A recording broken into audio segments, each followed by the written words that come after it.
We seek to untangle a host of issues as far as politics is concerned here in the country, with the by-elections upcoming as well. We want to see how it is panning out within different constituencies as well. Everyone is looking forward to see how that battle will pan out between UDA and, of course, DStv in Bere, also ODM in Nyamira County, where we have, there was really struggling at some point to also come up with some candidates, so we will get to know what is happening on the ground, and also the intrigues of intra-party politics within ODM shall also be on the table for discussion. We're joined by Senator Kongo Mogeni, who is the Senator of Nyamira County. Also, we do have with us Shakil Shabir, who is a Member of Parliament, Kisumu East, eagerly waiting to be joined by Hilary Sigay, who is a Senator for Bomet.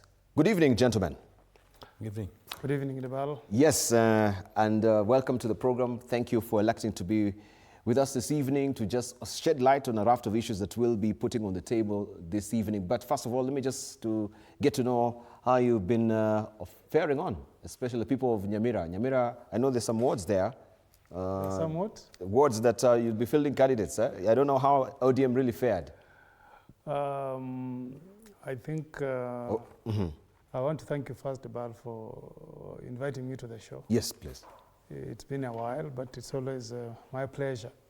Yeah, I think the last time you were here is when we had the demise, the passing on of Baba. Yeah, we had the demise of Baba, but thank God we laid him to rest. I was in Bondo, and I mean, there's a lot of overwhelming mourning for the late Raila Oburu Odinga.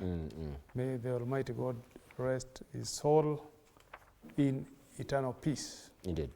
Yeah, we have 3 by-elections in 3 different constituencies. There is one in Nyansiongo ward. That's my ward. That's your ward. That's my ward. That's where. That's where you have your roots. That's where I cast my vote. That's where I live. Then you have one in my native constituency, where my blood is, where I was born and raised up, and where my people are. Okay. Borab is just a settlement scheme, but my roots. When I want to talk to my people, I go to West Magarango. That's where my DNA is. That's where you get the connection. That's where my DNA is. That's where my connection is. That's where the smile connects with me. That's where my people are. That's where my placenta was. Your factory settings. Yes, yes. Yes. I feel it. Any major declaration, major declaration starts from West Magarango. Okay. There is an election there in a ward called Nyamaya ward. We had lost our MCA through a road accident between Maimayu and Suswa sometimes back. And then on the other northern part of Nyamira in North Magarango, we have a by-election in Ekerenyo ward. The MCA resigned to take up speakership in the County Assembly of Nyamira after the impeachment. Now, that is in North Mogirango. That's North Mogirango. Yes. So we have elections in 3 constituencies out of the 4. We were not able, as ODM, to attract candidates in Ekerenyo and Nyamaya. But we have a candidate in Nyansiongo. How come? I think we thought ODM it seems stronghold there. Or when you look at the ground, I think it's like the ground seems to be shifting. In favor of? In favor of, I think, parties that are perceived to be associated with former CS Interior, Dr. Fred Matiang'i. That is UPA? That's UPA. Okay. Because I think by the time declarations were made, nominations were done, he had not identified with the Jubilee Party. So I think UPA is part of the parties in that region that have signed a coalition with the former CS Interior. So I think it seems like people are shifting. More so after, I think, the broad-based government, when you try to take... So this coalition, is it on paper or is just a gentleman's agreement? Ink and paper. Okay. Ink and paper. Okay. Yeah, ink and paper. It seems like, after the setting up of the broad-based government, there was disquiet in the Kisii region that ODM ought to have shared the cabinet secretary positions and permanent secretary fairly among the support base of Nyanza.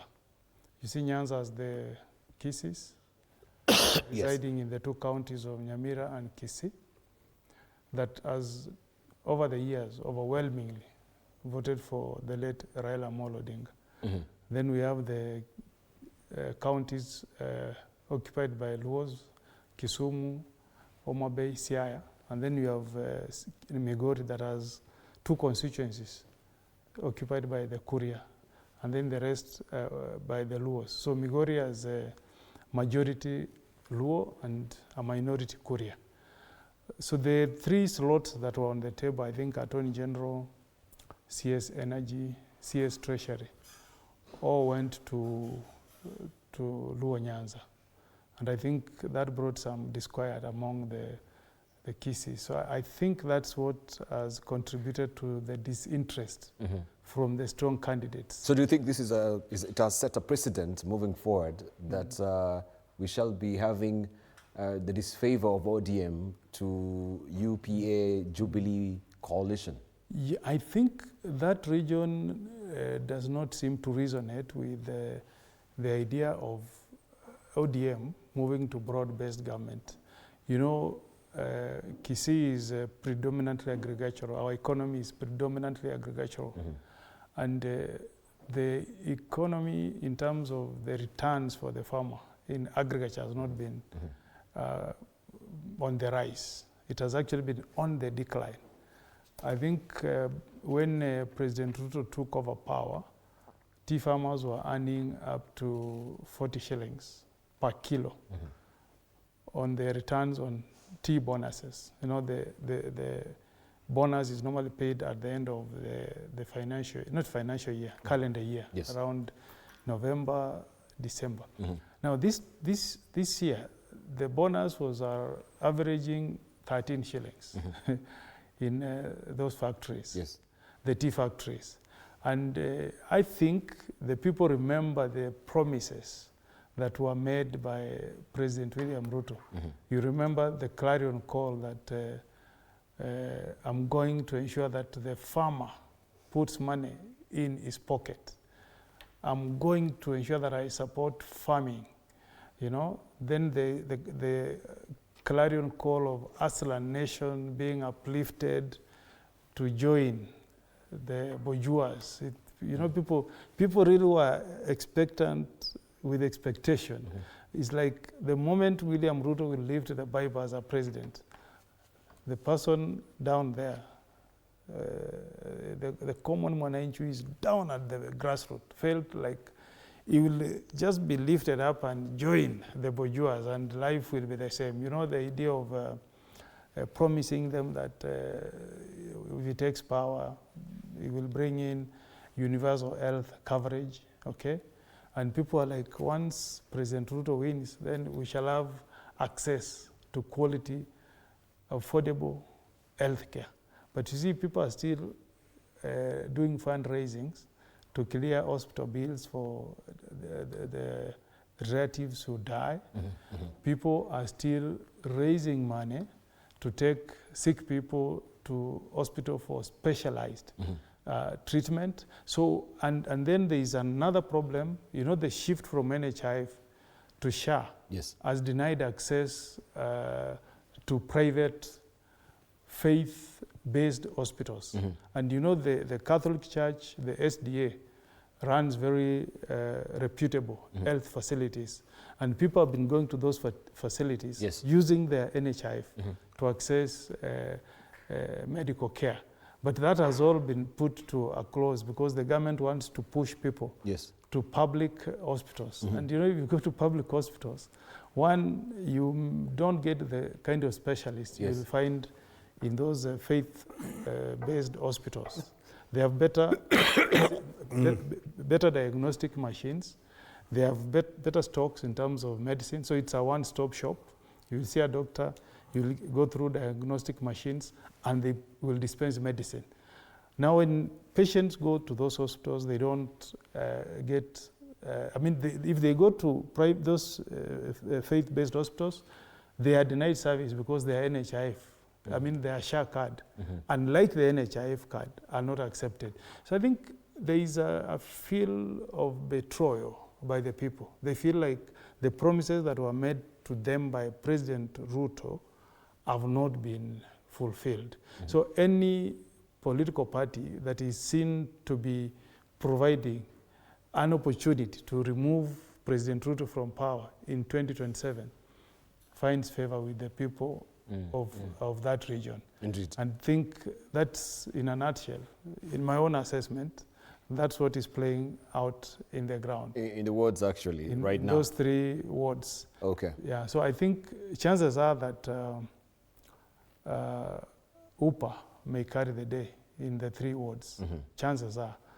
But of course, Msema Kweli is the voter on 27th 27th, indeed. of November. And even talking about SHA and health, I think there is interesting bill or the patient detention bill that you are steamrolling in Parliament. You'll highlight that. Just let me come to Shabir just to tell us more on what is happening. I think you are out of the country on an international conference on corruption still? Yes. Yes, you can just give us a highlight on that. I was in Ghana on the African Parliamentarians Against Corruption. And Ghana is our Africa head. And we were talking about the efforts we are all making. And we are planning we are planning ourselves. We had a new board. I sit on the board. Each APNAC chapter is independent. Okay. And we're very proud to say that the Kenya chapter is one of the strongest chapters in Africa. And we share... Fighting corruption? Well, yes. Yeah. On the issues. On the issues? But this is just strong on paper.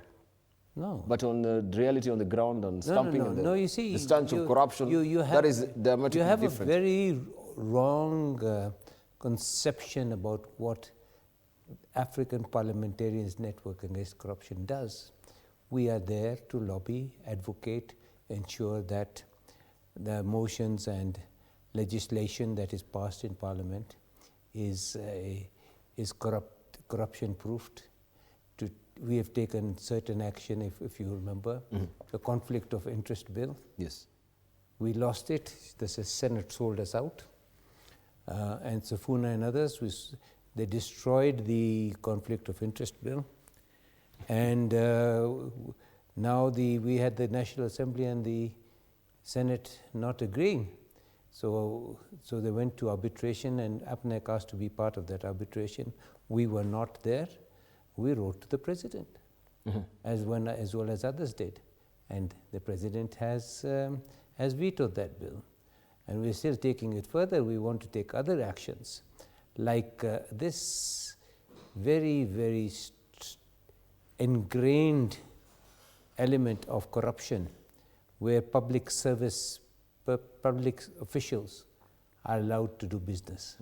That was set up by the Kenyatta regime. At that Jomo Kenyatta regime, so that when at independence, since the officials could not be paid much money, they were allowed to do a little bit of business with the government. Now that is so much ingrained that all the government servants do a great amount of business with the state. So we are looking at how to use that conflict of interest right now. And sort that out. There are 4, we call it now 5 arms of government, or 5 arms. The 4 arms are, of course, legislature, judiciary, executive, constitutional offices, and the 5th one we call civil society and the press. Now, the forearms are already what's the word, taken over by the executive. You know, we are already under siege, not even under siege, we have been taken over. What's the word they use? So now we're depending on the constitutional offices, commissions. You look at what's been captured by the... They themselves have been state captured. And I was in South Africa when I was telling the South Africans, I think the word state capture was invented by Kenya. So these are sort of things we're talking about with our French partners in Ghana, in Africa as a whole, and see how we can work on some of these things. I want to today tell you that APNEC Kenya has been, we had asked BAMBA to be the patron. When you say French partners, no, we are French speaking. Oh, French speaking, okay. So that at least yes, we don't they have a different value. Yes. They have a different understanding of this issue, because much of them are controlled by Paris. Even the central banks are sitting in Paris. Thank you. So we had developed a whistleblowing project called Shahidi, the whistleblowing, anonymous whistleblowing project. We've been working on it with some Gen Z, very intelligent young people, and they have developed this program, which is now on the Apple Store and others. And we had written to the late Prime Minister Baba to be our patron, and unfortunately he has rested. But we had also sent a request of the same to the President, and we've been asked to present that particular application to the PS of Internal Affairs, Internal Security, in the next week or so. And I'm also on the Africa delegation, Kenya delegation to the UNCAC, United Nations Commission Against Corruption, and I am presenting that particular application to the United Nations Commission. So that's what we are doing. Okay. But now coming back to this issue of politics. Before we just delve, I wanted just you to clarify. We have the Ethics and Anti-Corruption Commission. Yes. What is the mandate of, and if my director may just pick up this so that we show the public, because I have not heard about what they currently are doing, and I think taxpayers also are paying money to this particular institution. What's the National Anti-Corruption Campaign Steering Committee? Have you heard any lately of the campaign against corruption from the National Anti-Corruption Steering Committee? I'm sad. What material utility is this committee in the fight against corruption? They do very little. Matter of fact, you see, when is the last time they were able to get foreign funding. So once a year or twice a year, they have Africa Day Against Corruption, the World Day Against Corruption, but they actually do very little.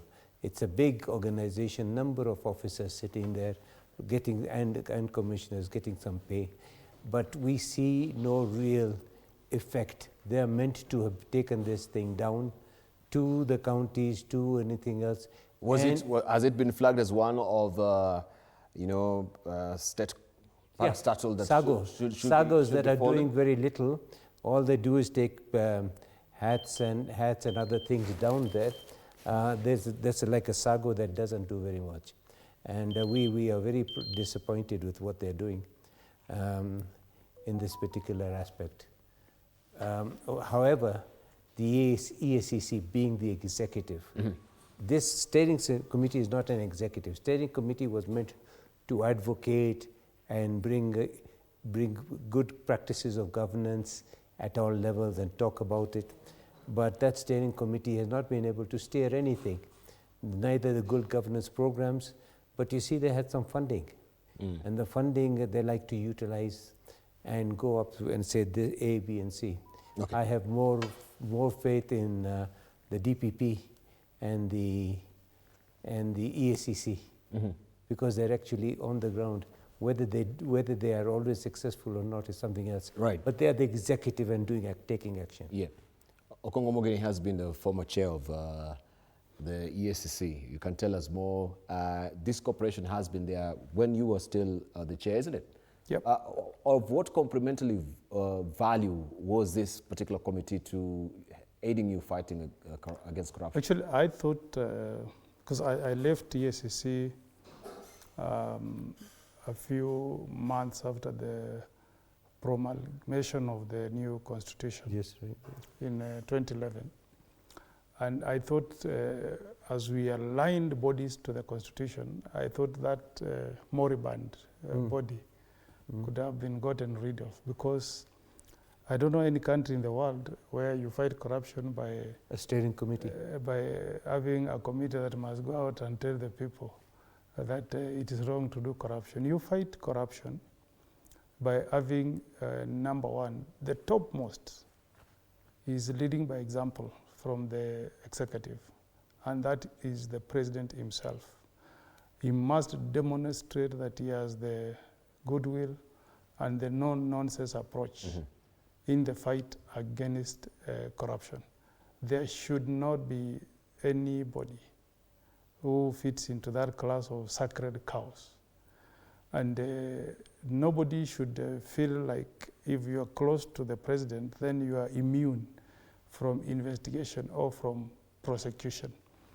And then number two, of course you need robust legislations. And this country has one of the best laws, in fact better laws than some countries like Botswana, like Rwanda. All these things you are being told about conflict of interest legislation, you will not get them in countries like Botswana that are highly rated in being less susceptible to corruption. And then the institutions needs to be given the political space and institutional independence to fight corruption. And that was the reasoning behind entrenching the EACC in the Constitution.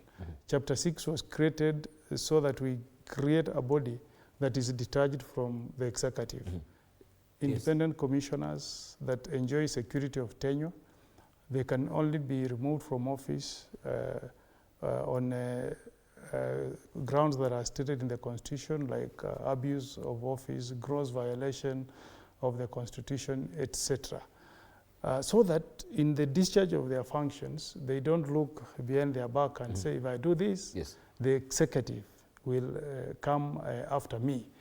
The law that we are being accused of having destroyed, the conflict of interest, in fact, most of the proposed amendments were reinstated by the memorandum from the president.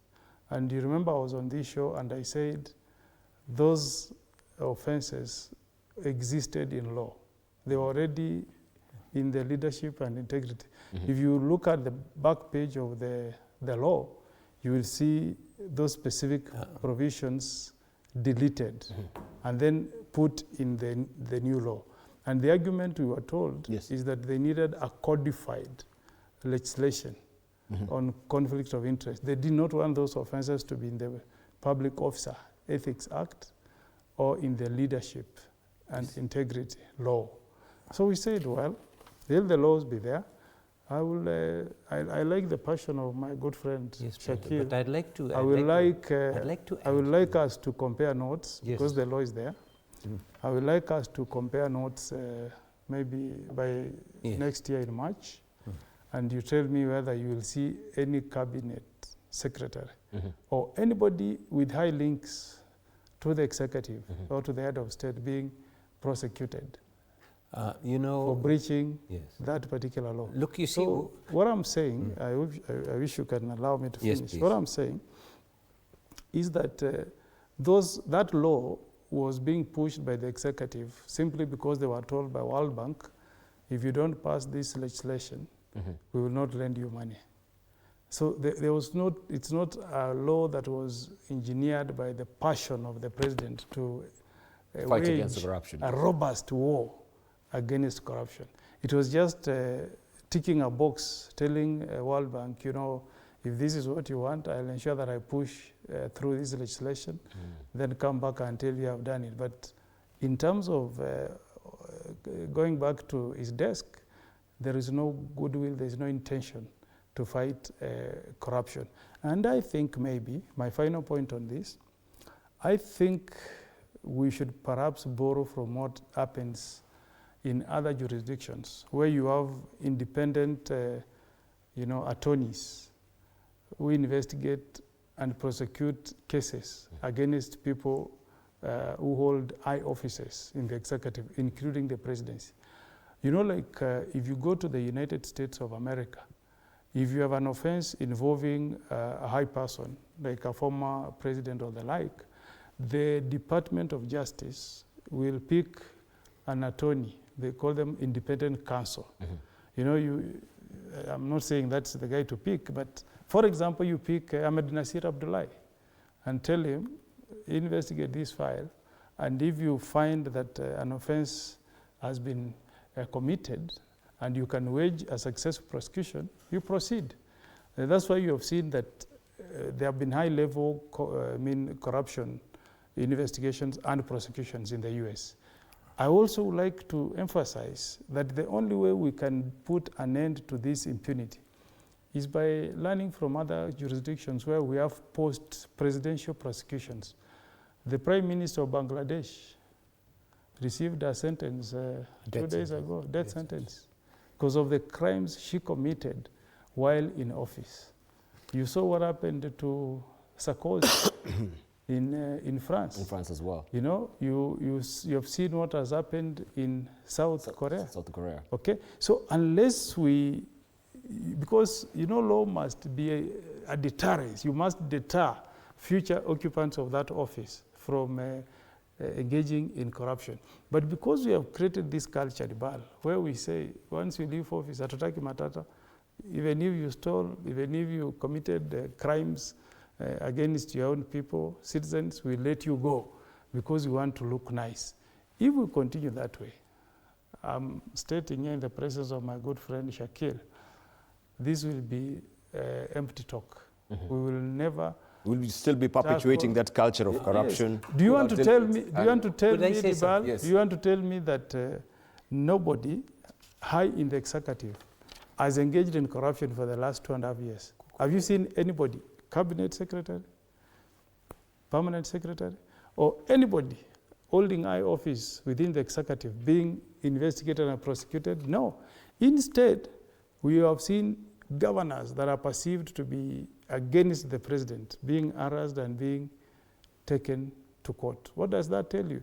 It tells you that at times there is selective application of anti-corruption laws to harass certain people to settle political scores instead of prosecuting those that are highly culpable in terms of misuse of our national resources. Thank you. Thank you. May I now Thank you. intercede? Please, please.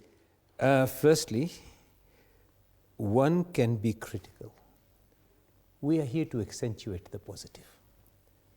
We're not saying, for argument's sake, that what we are saying is this, this body we've spoken about, the saga, is actually superfluous. EACC and others are meant to be in the Constitution. They have been captured by the state. The actions that are taken are probably, there's a problem between this DPP and the EACC. There has been a move for us to try and get EACC to be given prosecutorial powers. That's what's happening in places like Hong Kong and other places. That's what's happening. What we have is here impunity. There is no punishment that takes place within so you cannot see anybody punished for some of these things that they're doing. Now, going back to this issue that you were talking about, the conflict of interest, and the issue that the president only wanted to do it because of the grey listing. Yes, Yes. We were the ones who've been fighting against that grey listing, illicit funding, the advocates which you guys fought. Where you put money, you were meant to report suspicious activities. So they said, no, we are, because of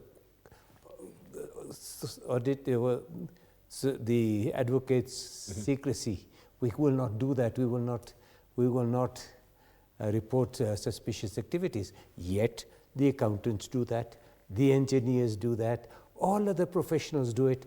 But it was the may I please finish? It was them, they were not doing it, and we were going deeper in the grey list. In the last term of President Uhuru Kenyatta, we had taken this matter to them. And I said, listen, we are going down to the UNCAC conference in Egypt. And what do we tell them? The last few weeks, it was passed. So when we went to Egypt, we said, we've done it.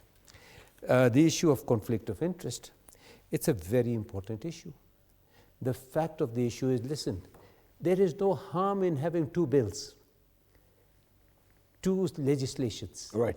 Other countries have it. You can't say it in chapter 6 and this and that. Yeah, I didn't want to dedicate much time to it because I think that is primarily what we want to focus on this evening. What my brother has said has given what is called a pessimistic approach to this thing. We are saying, let's accentuate the positive. Duterte did very many things, but he helped on many, his positive action. So you don't hold with his view that the fact that this was just done as a checklist? No, check it's off not the a checklist because the World Bank when they look at it, yeah. When you look at it in UNCAC, when we deliver that statement, it is looked at very carefully. And because the president has had he may have sent those things, and the advocates decided that it's here and there, and the lawyers had their own way. Thank you. The idea is, let us follow so that we get out of the grey list. Let us follow the illicit financial flows so that we get out of the grey list. Once we get out of the grey list, then we can start looking at other issues. Out of so many members of parliament today, the other day, there were only 3 people or 2. Were you there when there was no quorum? No, you were not. You were in the Senate. There was no quorum for participation. No quorum. There were 10 of us there on both sides. And it had to take the effort of one of our colleagues. Thank you. Yeah? Saying we'll make a difference. Thank you. And we shall make the difference. And I'm asking if President Kenyatta, President Ruto has seen the way. Let us not blame him. Well, we keep it in mind what he's done in the past. But if he's showing us a way forward, let's take it and work with it. Fantastic. But don't be sold to it. I want us just to focus on what is happening with the party politics so that it will be remiss of me having both of you here and we don't talk about ODM and ODM at 20. We just saw it at the weekend, what really happened. Well, we have the founders, the dinner, the jamboree that went down in Mombasa, but also it highlighted some disquiet within the party, as it were. Some of the pronouncements that were made, it seems that there are 2 factions that we've been talking about time and again, and this is now coming to bear right now. If you look, and we just highlight this particular paper, and my director may just pick it up so that also you may chime in. We have the Star, which is headlining the story of Stop Fighting Me. I didn't campaign to be party leader.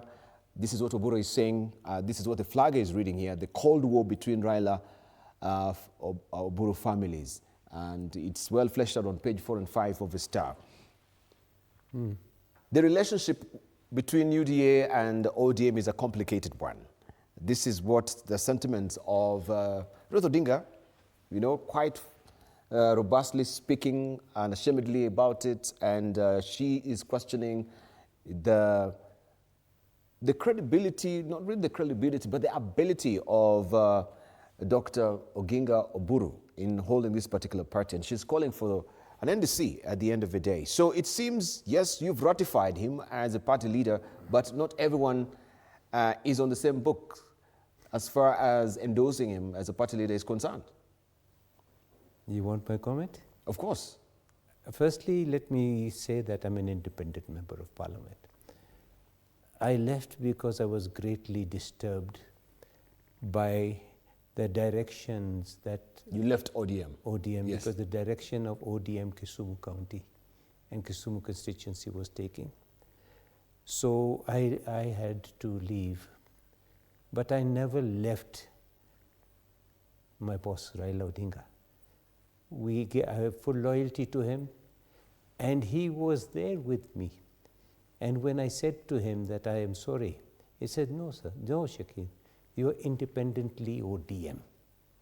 If Raila Odinga had wanted, Baba had wanted me not to go through, he would, 2 words, don't vote for him, would have been good enough.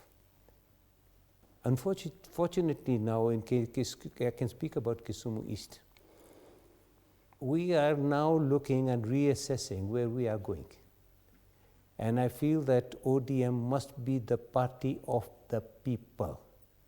Once it becomes the party of the people, where the people's wishes are contained rather than the party of officials who read down to the people what they should do. The issue of Oburu Odinga. Dr. Oburu is no threat to anybody. And the best thing that could have happened, although it is not constitutional, except to the constitution of ODM, the best thing that could have happened is Dr. Oburu being there. Because he's not a threat to anybody. He's just a steadying hand for a short while.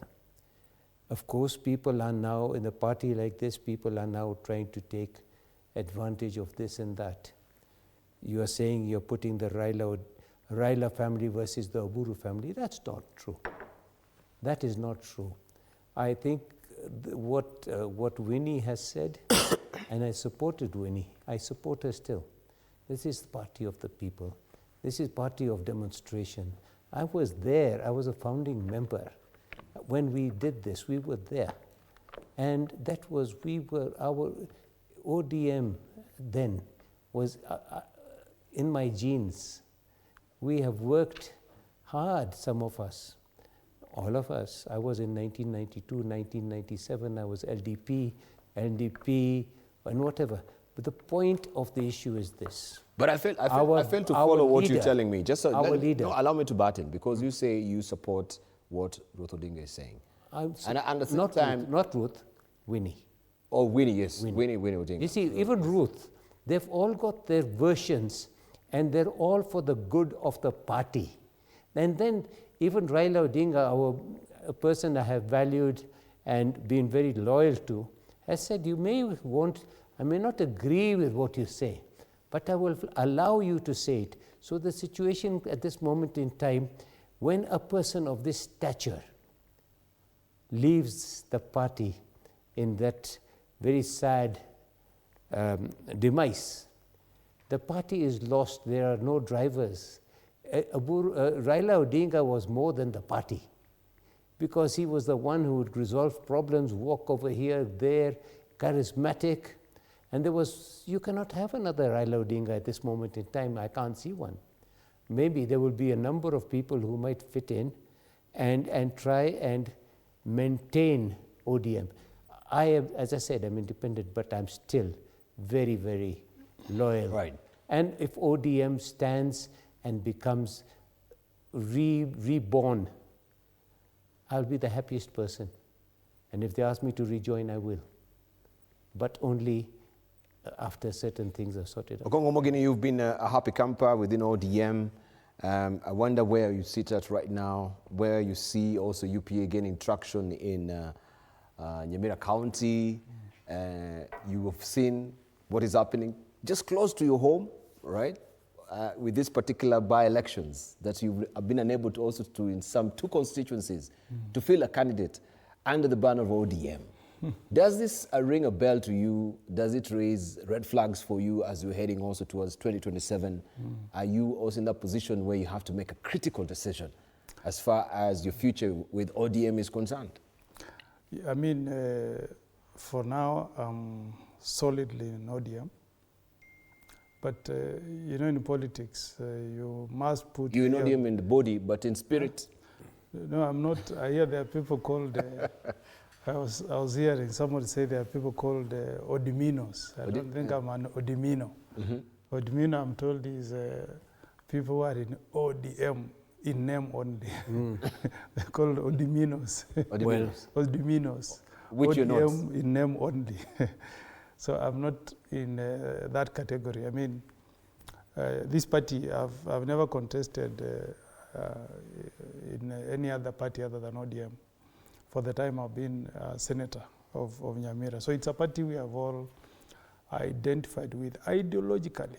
We didn't go to ODM just because we wanted to join ODM. Some of us, having served as the chair of Law Society of Kenya, with our background as really defenders of human rights, wanted a party that identifies with our ideology.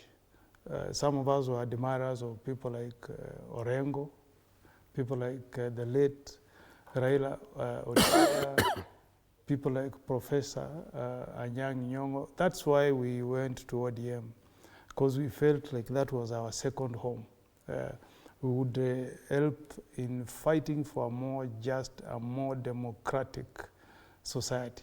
So really, if our party sends signals that it may not ideologically take on board those ideals, it may be a challenge to a number of people. So whoever takes the mantle of leadership ought to look at the history of ODM and the caliber of people ODM was able to attract.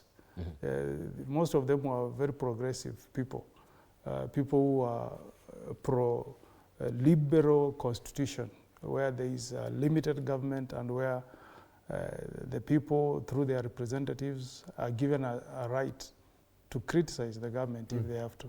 I think that's the ODM I've identified with, and that's the ODM I would like to see going forward. In politics, power is grabbed, it's never given. I think it seems like Winnie has our late father's DNA. Yes.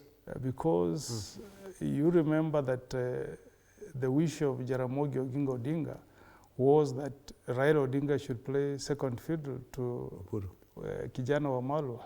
And Oburu. Orengo. Oburu was his chosen candidate. I think in terms of political succession in Fort Kenya, the preference was to have Wamalwa as first vice chair taking off and assisted by James Aggrey Orengo, who was a confidant of the late Jaramogi Oginga Odinga. But Raila, I think, being a very smart politician, realized that if he plays ball, time will tick very quickly and he will not have an impact. So he took Wamalwa on.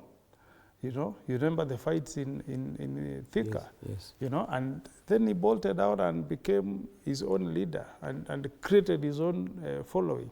So I think, as they say, a mango doesn't fall very far from the tree. I think Winnie, in my own assessment, has looked and said, look, a chance has been presented for me to step into the shoes of my father. And the best way to do it is to differentiate between family issues, where I look at my uncle, Oburu Odinga, as my father, and then draw the line and say, I'll keep the respect within our family, but when I step out, I'm a politician, I need to chart my own way going forward. So I think she feels like the people are with us, she's youthful, this is the time for the youth, Gen Z, and she feels like she should step forward and play a central role from the front. And if she's a good student of history, maybe she has read what other women leaders have done. You know, you remember in India, when Nehru, the father of Indira Gandhi, died, the Congress party did not want to give Indira Gandhi a chance. In fact, they consider her to be a weakling. So they appointed her a minister and thought she will fade off. But she was very determined to take the leadership of the Congress party. And that's how she propelled her way up to become prime minister in India by leading the Congress party. And then other women took power when they were fairly youthful. You go to, that Bhutto he's talking about, look at Golda Meir in Israel. Yes, yes, I mean, she had to fight her way to the top to be a leader of our party. The Iron Lady, Margaret Thatcher. Even our own father did not think that she had the capability of leading the Conservative Party. Even the membership within the Conservative Party wanted to brush her off, but she fought and became the Prime Minister of the UK in the Conservative Party. So I think Winnie is looking at this as an opportunity to now step into the shoes of our father and start a journey of providing a good political succession to our father.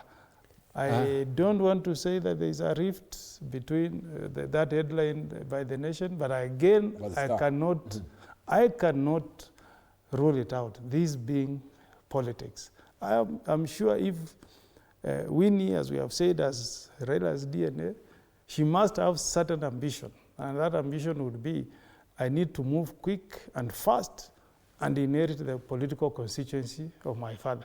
If I don't do it now, let me forget it. And on the other hand, you're dealing with a very experienced politician in the name of Oburu Odinga. People say for any decision that Raila took, it had to be bounced off Oburu Odinga. I don't know whether that is very true, but that's what people out here say. So he's also fairly experienced, but ideologically, I don't think they're in sync. Winnie looks like somebody who still feels like ODM should deliver the country to Canaan. Oburu Odinga seems comfortable to say, look, I think there's this piece of cake on the table. We can share it as ODM. And lose our principles. Pardon me? As long as we don't lose our principles. Yes. So I think that ideological conflict will play out. If not well managed, it may lead to the breakup of ODM. If not well managed. Isn't it quite also a tricky balancing act that you're saying, oh, share the cake and not losing your principle? How then do you maintain an even keel? You know the situation is this. Firstly, you have to go back to the history of ODM. How was it formed? What is the DNA of ODM? What are the strengths of ODM? How have we succeeded for 20 years? Much of the strength was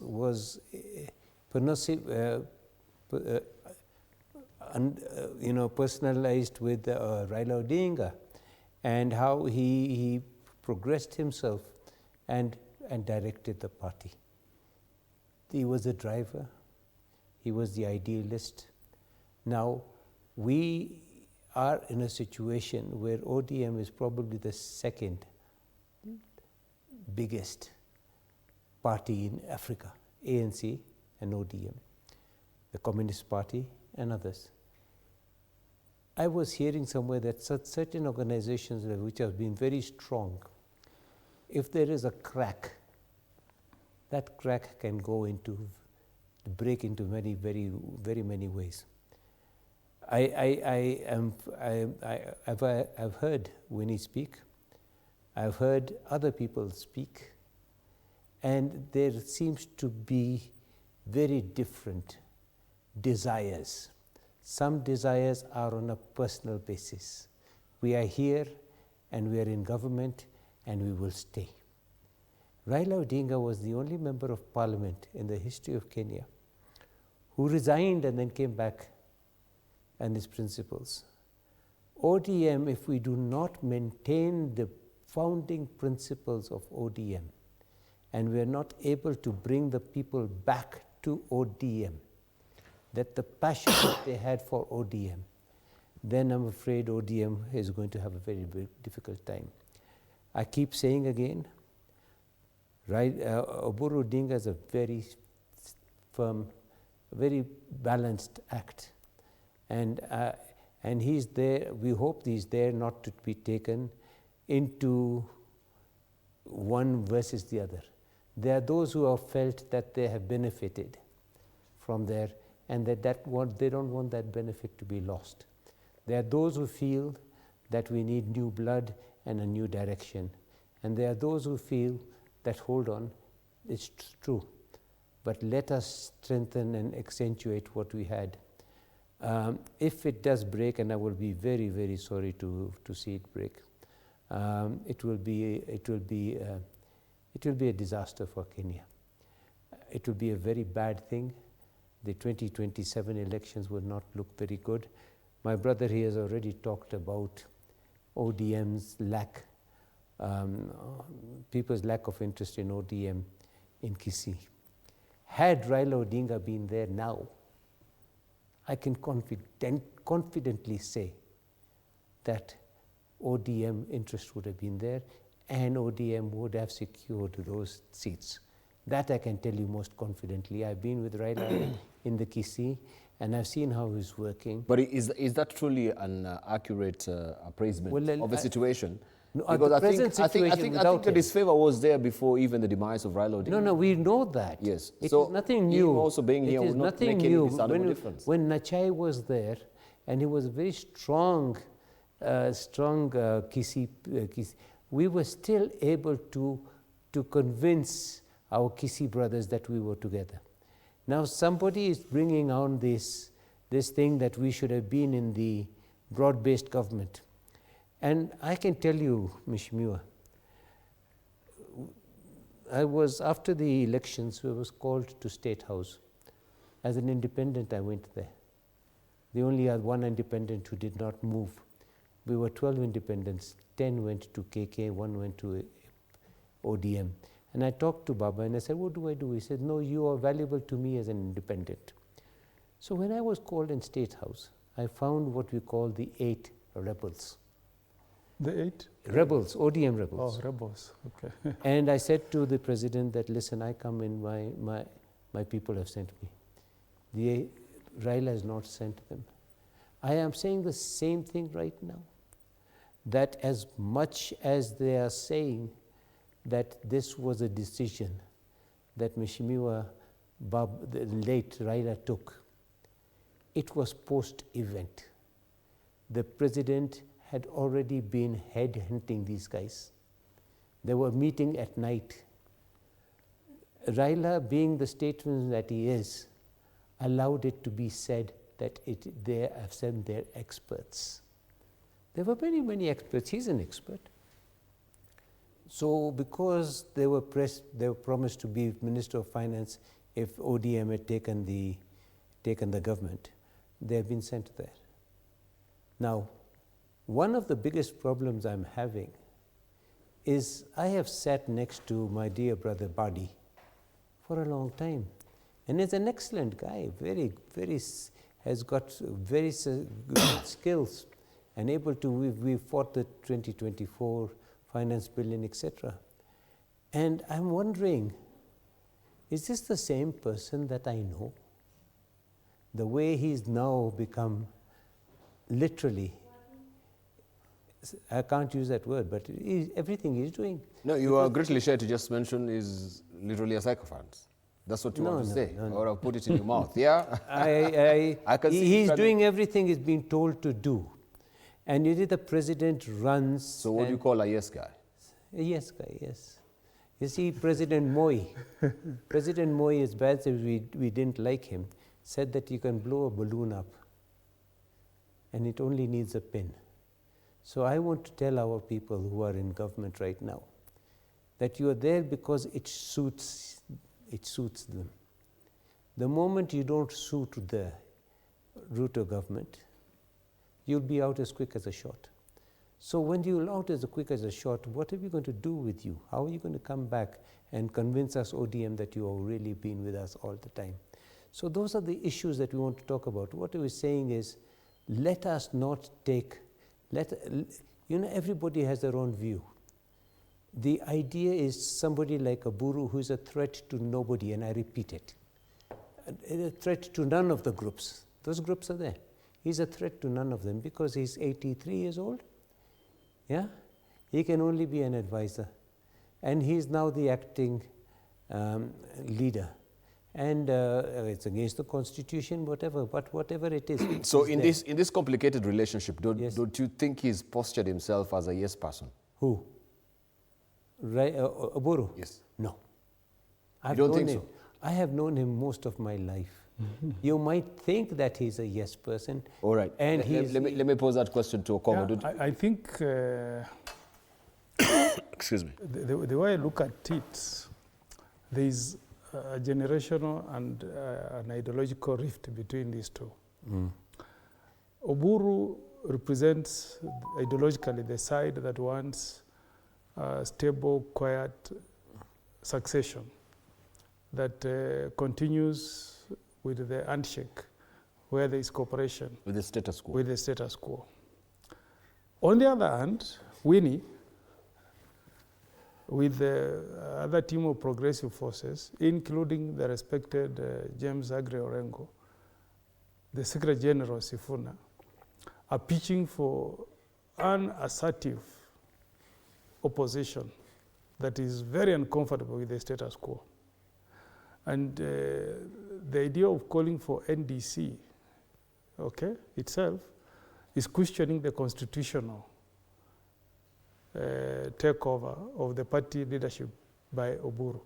Because by calling for NDC, she's saying, look, if you audit our constitution, the only way you can legitimately take the party leadership is by calling the NDC.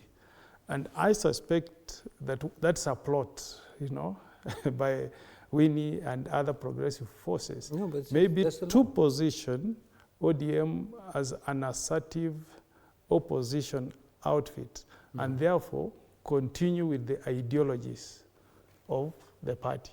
So this is the first time we are seeing post-Raila Odinga succession playing out in public, and it's going to put to test the internal democracy of ODM as a party. So because by asserting that she needs the NDC, she is complying with the constitution that says anybody, I think that is Article Constitution 91, even Constitution of ODM. Every political party, that's 91 1B, must have democratically elected governing body. Okay, so Winnie is saying the only way somebody can ascend to party leadership is by getting endorsement or election from the NDC. So she's questioning. So how do we get to ratify? Because we've already ratified. We have the National Governing Council ratifying. No, you can't ratify. Excuse me. But they've done it. You cannot ratify. Hasn't it been done? No, the NDC has not met. It's not ratified yet. NDC. No, not Delegates NDC. Conference. I'm talking about the National Governing Council. Yeah. No, you don't. You see, you don't get it. Yeah. In the constitution of ODM, it is to the NDC that is to do it. Yes. At this moment in time, if Oburu Odinga, as a party leader acting, signs and gives a party ticket to anybody, it can be taken to court. But what I'm asking, yes, because there is the Governing Council, isn't it? Yes. You do have the Delegates Convention as well. Yes. So how come that there's this disparity or this ratification that has happened with the Governing Council before this is a violation of the party's constitution? That's what I'm telling you, that the faction led by Winnie is in essence questioning the constitutionality of the leadership. And that's what is playing out there. That's what I'm saying. If the internal democratic mechanisms of ODM does not manage this succession, it could easily break the party. If you go back in history, because this is what happened. There is that generational and ideological differences. You can see it very clearly. But we had, Senator, we had that before with Babu Namamba and his team. And the men in black had to come in. And that was a generational thing again. So was it just the same replay of what we had with the Babu Namamba scenario and the men in black? It's looking like that. We don't want the men in black to come back. But the complication that faces the party is that you're talking about a rift within the Odinga family. I don't know where the loyalty of the men in black threatens also the stability of the party. No, Yeah. excuse me. Of the party. I So, have known the and, Odinga. I've known the Raila Odinga and the Jaramogi Odinga family for over 35 years. I can tell you one thing as a fact, that Raila Odinga and Oburu were like twins. They grew up as twins. The families are grown up together. The two families are very much together. The issue is not, you cannot start now putting it into the Oburu Odinga and the Raila Odinga factions. No. I think that Dr. Oburu Odinga has a very tough decisions to make and not allow that particular concept to take root. If that concept doesn't take root, then Odingaism, if you want to call it that way, may be the steadying factor in maintaining the survival of ODM. And for me, I would really love for ODM to survive. Yep. As a whole party. So we've gone through steadying factor, even if it's done unconstitutionally, according to the party's protocol and the constitution? Unfortunately, as we said, we had the men in black. That was not constitutional. I am just suggesting that, yes, we shall wait, but you see, if you are waiting and you are uncertain, it's, even Moses, God had told him who's going to be the next leader. We do not have that. We do not have that benefit. You know. So what we are trying to suggest is that we allow the little heat, the heat to go away. The people are still mourning Raila. I personally, I went to Mombasa, but it was not in my, I went very, very heavy heart. We should not have had that function. Should have waited another 10 days. But whatever it is, the Luo nation is very firmly behind Raila Amolo Odinga's spirit and what he did and how he did it. Thank you. And where Winnie can help revive that spirit that will help the ODM to heal. I think that's what I need to say. Right. We want to take a short break. I like the fact that you say, Moses, God actually told him who will be the next leader. Yes, he did he And not? you're saying you don't have that benefit. Why don't you have that benefit? You can pray as ODM to actually get a discernment of No, who- you see, one of the if you're struggling to find if Oburu is the right leader. You see, ODM, or like any political party, Allow me should to have take a been break. brought people. Should have been we should have been bringing Grooming up leaders. Yes. for succession, isn't it? Cultivating Yes, succession. We do not have a succession plan. If there is one, we don't know. Somebody keeps telling us like Raila Jr. is the chosen person. I don't know who told us that. We don't know. All right. So Thank this you. is the point. All right, we want to just take a short break. When we circle back, of course, we have to highlight the upcoming elections, what will be happening in Bere. Is it a bellwether of the 2027 general election? Everyone is eagerly waiting to see how this really pan out. And I don't know from your own assessment and estimation how this also will play out into the big arena of the national politics at the end of the day. We want to take a short break. Don't go away. You're watching The Insight.